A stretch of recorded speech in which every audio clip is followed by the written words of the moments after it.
Cruise news time and mark the date. Remember this date, March the 1st, 2022, a big day for cruises. There's a lot going on. All of it's positive and it should affect all of us. Cruise news. Let's talk about it.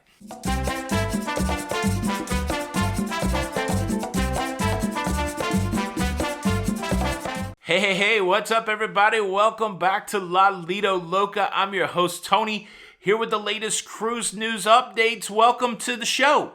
Welcome to the show where we talk about all things cruising, where we talk about cruise news and we give cruise commentary, and it's about that cruise life, y'all. Anybody got the cruise life tattoo yet? I got it right here. I'm just kidding, but I might. Cruise life. I think it's time we all get a group tattoo. That seems a little crazy. Okay, we're not going to do that. But anyways, welcome to March. Exciting times. We're just a few days from the lovely Jenny B's birthday, a few days from embarking on the world's largest cruise ship, the Wonder of the Seas. And here we are. We've been presented a gift of great cruise news on March the 1st, 2022.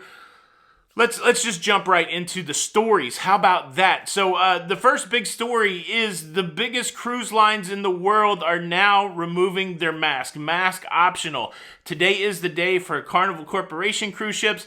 Today's the day for Norwegian Cruise Line. They're following the suit of what's already happened with Royal Caribbean, and masks are going to be optional on most cruise ships sailing out of the U.S. Now, there are a couple cruise lines that have not made this decision yet, Disney Cruise Line and MSC Cruise Line, but the majority of the big, major, populated people going on a lot cruise lines have gone to a optional mask at your own decision. I know that masking, face covering has been an obstacle for many people when it comes to coming back to cruising.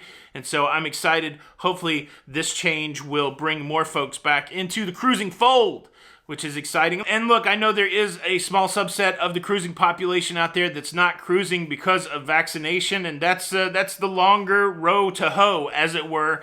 I think we're going to have vaccination as a requirement for some time, at least another 6 months would be my prediction. That's just me talking. I can't wait till everybody can go cruising again. But the only way that the cruise restart is going to be successful is if we get more people back on cruise ships.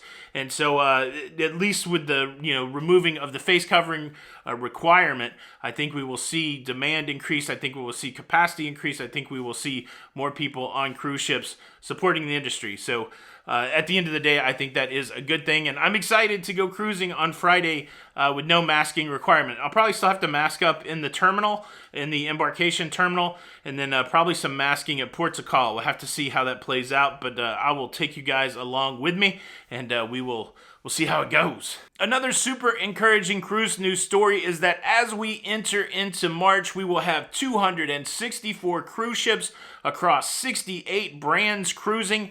This is an increase of 34 cruise ships over last month, and we're adding 4 more cruise brands that have not yet cruised back into the fold. Another positive sign, these 264 cruise ships at maximum capacity would represent about 450,000 passengers potentially if they were cruising at 100% capacity, 450,000 passengers that could be cruising in March. We've talked about it. We started this whole cruise restart back in June, and I always described it as barely turning on a water faucet. You'd have a drip, drip, drip, and then eventually you'd have a steady stream, and then eventually the whole thing would be wide open, and we would have the full flow, the full capacity. We are getting there. I think we're past the drip stage. We're into the slight consistent flow, and we're just a little ways away from turning the faucet all the way open. This is a super duper positive sign for the cruise restart. Now, before I get into the next big cruise news story, let's rewind and go back to yesterday where there was a little bit of a tale of woe. Would there be challenges with the Alaska cruise season because of the new cruise rules set forth by the Canadian government? Would it be too restrictive? Are Alaska cruises in jeopardy? And certainly that is the concern, but late yesterday, more big news around Alaska that turns that somewhat challenging cruise news story into a positive cruise news story. I am going to tell you all about it, but quickly, let me invite you to subscribe. If you like staying up to date with everything that's going on in cruising, please consider subscribing with the notification bell on.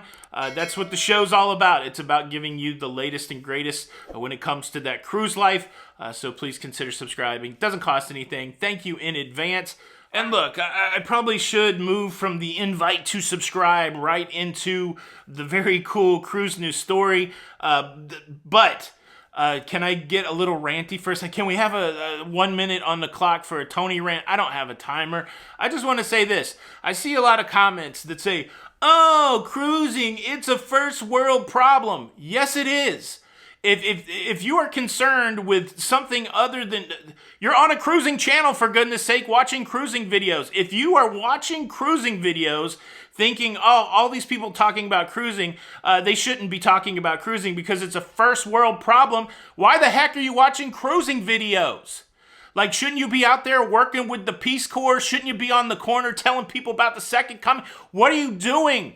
Yes, we are a community of cruisers, and cruising is a luxury travel deal for people with extra income. This ain't the channel if you're trying to change the world. We are trying to change the world, but we're trying to do it through a positive thing inside of cruising. Get the heck out of here.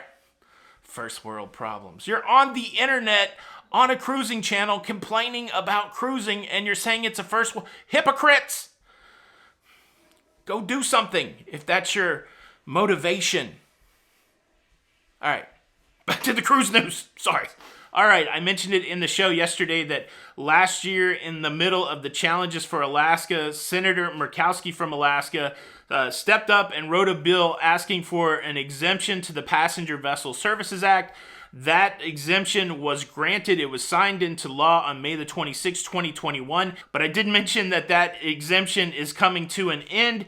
And so just yesterday, a new bill has been put forth by Senator Murkowski and the congressman from Alaska asking for a 1-year extension of that exemption. And it seems like that should happen. That way, there's no worries about the rules in Canada. If the rules work out, that's fine. We go to Canada. If the rules don't work out and we have to bypass Canada, then you can do that. You can do that cruising from U.S. ports and still go to Alaska. And certainly if this extension gets passed, that's great news for Alaska. And it's not just Alaska that benefits. The major port city that supports Alaskan cruises, Seattle, this would also be a great story for Seattle because they are poised to really bring cruising back to Seattle. In the partial season last year, they did 82 cruises out of Seattle. Well, this year they stand to do 296 cruises out of Seattle, bringing 1.2 million revenue-generating tourists to the Seattle area.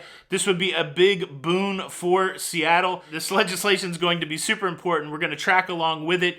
Hopefully they get the 1-year exemption. Hopefully everything works out where the cruise lines can go to Canada also, because those are some great stops. That includes up on the East Coast into the Maritimes. You need Canada to come on board. I don't think the Passenger Vessel Services Act will account for the East Coast, so I think we need to see some change or some accommodation when it comes to the rules in Canada. A lot of people said, well, everybody should just get vaccinated. It's a little short-sighted. It doesn't take into consideration kids that can't be vaccinated. And so a lot of these cruises have a family component to it. So it's not just as simple as, oh, if you want 100% vaccinated, you got to get everybody vaccinated. It sounds simple on paper like that, but there are some intricacies with kids and other things. But yeah, so I think for Alaska, you get the exemption signed off by the president. I think Seattle and Alaska is happy. It doesn't really help the East Coast. It doesn't help the Maritimes. But on that front, possibly some movement on the Canada restrictions or the Canada requirement for 100%.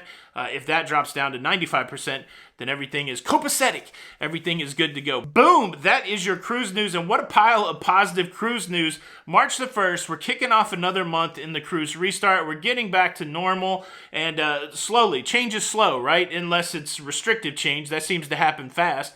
But restorative change, sometimes kind of slow, and we're seeing masks come off, and we're seeing some different changes to protocols in a positive way, and I think it's going to be good for cruising going forward. What do you think? It's your turn to sound off. Leave a comment below. Thank you so much for checking out the show today. I hope you enjoyed it. You can show that you enjoyed it by hitting the like button. If you didn't enjoy it, well, hit the dislike button twice. That's what I like to say. And look, if you don't hit the like button, I'm forced to give you a punishment.